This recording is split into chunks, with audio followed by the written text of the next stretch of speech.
जय हिंद। स्वागत आप सभी का लाइव टाइम्स पर। ऐसे वक्त में जब भारत पाकिस्तान को चारों तरफ से घेर करके उसके आतंक की फैक्ट्री को तबाह करने में लगा हुआ है, उसी वक्त भारत की एक बेटी, अब कह भी सकते हैं क्या उसको भारत की बेटी, पाकिस्तान के लिए जासूसी करे? ये क्या मुमकिन भी हो सकता है? सोच भी सकते हैं हम। लेकिन ये खबर वाकई परेशान करने वाली है। ज्योति मल्होत्रा, जिसे अब गिरफ्तार किया गया है, पाकिस्तान को संवेदनशील सूचनाएं मुहैया करा रही थी उस वक्त जब भारत पाकिस्तान से लड़ रहा था, पाकिस्तान के आतंकी ठिकानों को ध्वस्त कर रहा था। फिर जब पाकिस्तान ने भारत पर हमला किया तो उन हमलों से लड़ रहा था, उन हमलों को नाकाम कर रहा था, जवाबी कार्रवाई कर रहा था।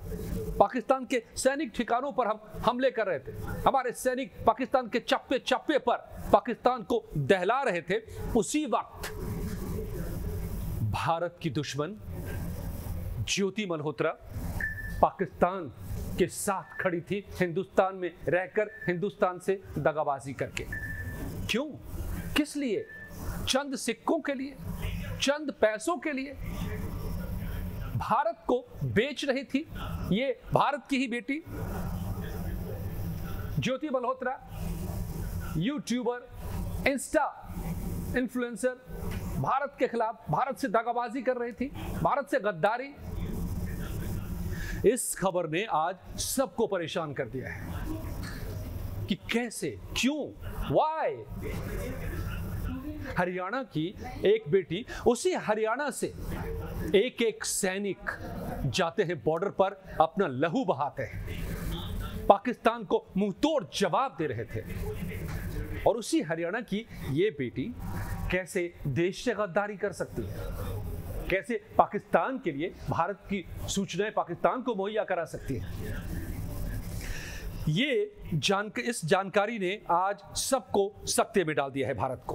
भारत जब विश्वव्यापी अभियान छेड़ रहा है, पाकिस्तान को घेर रहा है, तब ये पाकिस्तान के साथ खड़ी रहने वाली ज्योति मल्होत्रा कौन है ये भी समझिए।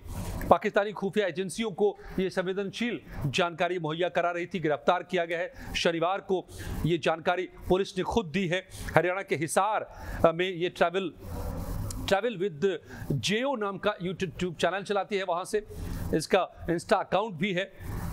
और आरोप क्या है? आरोप ये है कि आधिकारिक गोपनीयता अधिनियम के तहत और भारतीय न्याय संहिता की संबंधित धाराओं में इसको मामला दर्ज किया गया है। यानी कि भारत की जानकारियां, संवेदनशील जानकारियां पाकिस्तान के खुफिया एजेंसियों को, वहां के लोगों को मुहैया करा रही थी। अदालत में आज पेश किया गया और 5 दिन के पुलिस रिमांड पर भेजा गया है। पूछताछ अब की जा रही है। ज्योति मल्होत्रा के यूट्यूब चैनल पर करीब 3.25 लाख सब्सक्राइबर्स हैं। इंस्टाग्राम पर भी 1,33,000 सब्सक्राइबर्स हैं। लेकिन ये पाकिस्तानी उच्चायोग के एक कर्मचारी के संपर्क में कथित तौर पर आई। ये वही कर्मचारी है जिसे भारत ने 13 तारीख को, इसी 13 तारीख को देश से निकाल दिया था जासूसी के ही आरोप पे, आपको याद होगा। और उसके बाद पाकिस्तान ने भी जवाबी कार्रवाई करते हुए भारत के एक दूतावास के कर्मचारी को पाकिस्तान से निकाला था। लेकिन भारत ने निकाला था, उसकी वजह थी यही जासूसी। और इसी शख्स के संपर्क में आई थी सबसे पहले ज्योति मल्होत्रा, जब पाकिस्तान का वीजा बनाने के लिए गई थी दूतावास, पाकिस्तान दूतावास। पाकिस्तान की यात्रा कई बार कर चुकी है ये। आपको बताएं कि 13 मई को भारत ने जासूसी में शामिल होने के आरोप में उस शख्स को निकाला। ये पाकिस्तान में जो ज्योति मल्होत्रा है, किस किस नाम से वीडियो से बनाई हुई है पाकिस्तान की यात्रा में जाकर के। पाकिस्तान में भारतीय लड़की, लाहौर की खोज करती भारतीय लड़की, कटासराज मंदिर में भारतीय लड़की, और पाकिस्तान में लग्जरी बस में सवार भारतीय लड़की। इस तरह के वीडियोस ये पोस्ट करती रही है, पाकिस्तान जाती रही है। लेकिन इसकी आड़ में, इन वीडियोस की आड़ में दरअसल ये भारत से गद्दारी कर रही थी, ऐसे आरोप अब लगे हैं, पुलिस ने लगाए हैं। घुमंतू सिंह लड़की अपने आप को ये बताती थी, घूमने वाली हरियाणवी, पंजाबी और पुराने ख्यालों की आधुनिक लड़की, इन तमाम नामों से खुद को बुलाती रही है। 16 मई को सिविल लाइंस पुलिस स्टेशन में मामला दर्ज किया गया, एफआईआर दर्ज किया गया है।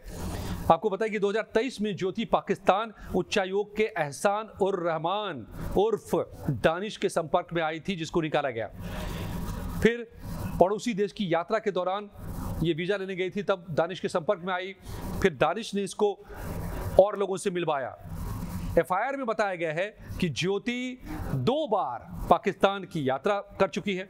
दानिश के परिचित अली एहसान से मिली पाकिस्तान में, जिसने उसे वहां की रहने की भी व्यवस्था की थी। ज्योति की पाकिस्तानी सुरक्षा और खुफिया अधिकारियों से मुलाकात बाकायदा करवाई गई पाकिस्तान में। शाकिर और राणा शहबाज से इसकी पाकिस्तान में मुलाकात करवाई गई, जो कि खुफिया अधिकारी हैं और पाकिस्तान के सुरक्षा अधिकारी हैं। और किसी भी संदेश से बचने के लिए इसने शहबाज का मोबाइल जट रंधावा के नाम से अपने मोबाइल में सेव कर रखा था।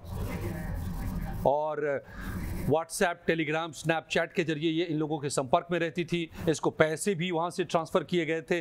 और इसके साथ कई और लोगों को भी गिरफ्तार किया गया है। आरोपी गुजाला है, यासीन मोहम्मद है, दोनों को मलेर कोटला से गिरफ्तार किया गया है। इन लोगों को पैसे ट्रांसफर हुए थे। और इसी ट्रेल में आते आते ज्योति रंधावा अब पकड़ी गई है। तो ये बड़ा सवाल है कि जिस वक्त भारत के दुश्मन पाकिस्तान में भारत के खिलाफ साजिशें बुनते रहे हैं और पाकिस्तान के खिलाफ अब भारत संपूर्ण युद्ध तक की तैयारी 24 घंटे करके रख रखा है, पाकिस्तान को सबक सिखाने के लिए भारत ने सब कुछ, कोई भी कसर नहीं छोड़ रहा। देश के भीतर, बॉर्डर पर और दुनिया भर में भारत तमाम वो कोशिशें कर रहा है कि पाकिस्तान को सबक सिखाया जाए। अगर उसी पाकिस्तान के साथ कोई हिंदुस्तानी खड़ा हो जाए तो फिर क्या किया जाए ऐसे हिंदुस्तानी के साथ, ऐसे हिंदुस्तानी के साथ। जिस थाली में आप खा रहे हैं उसी में छेद कर रहे हैं।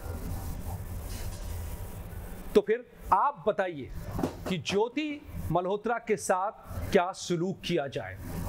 कई यूजर्स बता रहे हैं कि इसको सजा नहीं, सबक मिलनी चाहिए। कई यूजर्स तो कह रहे हैं सोशल मीडिया पर कि इसको पाकिस्तान भेज दिया जाना चाहिए, रहे जाकर के वहां। हिंदुस्तान में रहने का हक खो चुकी है ये। आप क्या सोचते हैं ज्योति रंधावा की इस दगाबाजी को लेकर के? अगर ये सारी बातें सही है जैसा कि पुलिस ने पाया है और आरोप लगाए हैं और अभी मामला अदालत में पूछताछ चल रही है, तो फिर इसके साथ क्या सलूक किया जाना चाहिए? और ये आप तमाम अपने दोस्तों के पास भी इस वीडियो को भेजिए ताकि सतर्क रहिए, अपने आसपास नजर रखिए कि कोई कहीं हमारे आपके बीच देश से दगाबाजी तो नहीं कर रहा है। बहुत बहुत धन्यवाद।